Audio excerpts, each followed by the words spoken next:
put it above The piccolo is made of two sections. So it's got its mouthpiece and then the main body. And that goes in.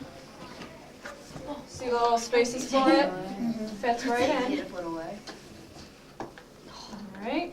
Wait, which instrument's hardest to play, the lowest or the highest?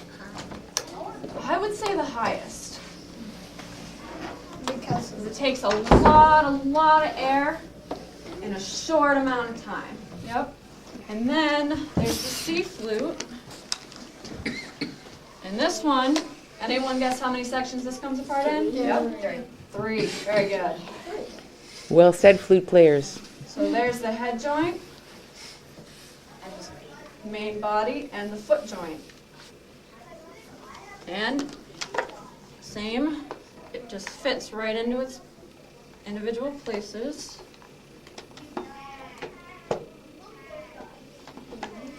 And what I will do later, which you got to remember when you have your own instruments, you want to make sure that you clean them out after, okay? All right. How many pieces? 3. 3, yep. I'm guessing This one, as I was telling you earlier, has that extra mouthpiece. So you can play it with a longer one. can we see it? probably just be The longer one, yep. that's That's really long. See?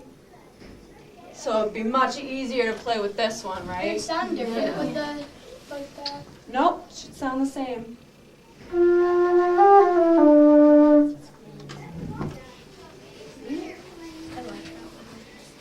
There's that one. And can anyone tell me how many pieces the bass is? Yep. Yep. 4. Very good. We have the mouthpiece, like the rest of them. And then you have this connector joint so that you can actually reach the notes. And then, as with the others, the foot joint and the middle section. Yep. So and you can actually not use the curved part. Well, with this one, you have to use it because if you don't, then it won't be long enough, and it will sound different. Because there won't be, Because it's missing like half. it's missing, yep. Because that adds more. Mm-hmm.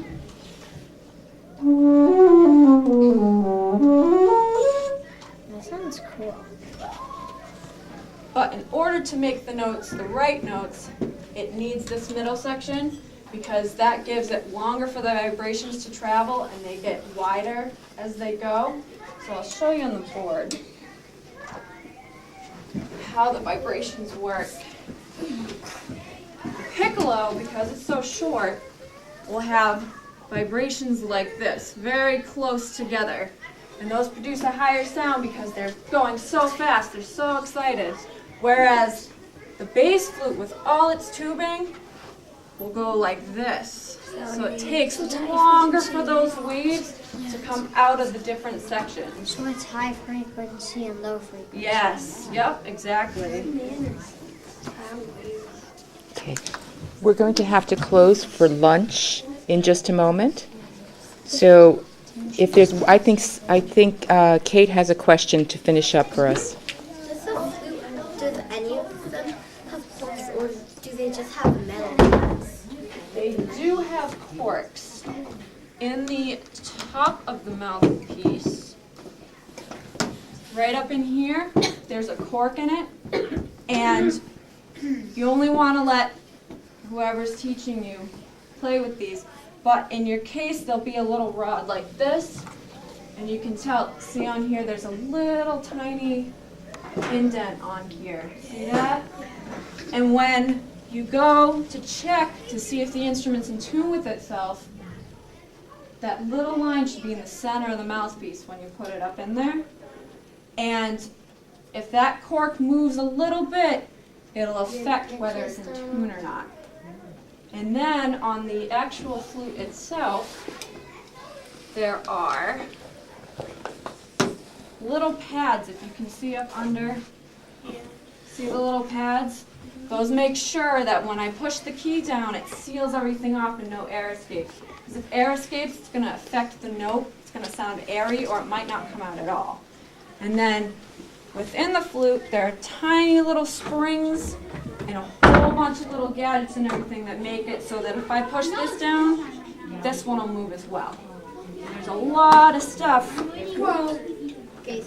Lot of stuff that can go wrong with these if you don't take care of them right. Right? Well, Miss Fournier, thank you very much, and we have a lot to talk about and think about. Thank you. All right, thank you guys.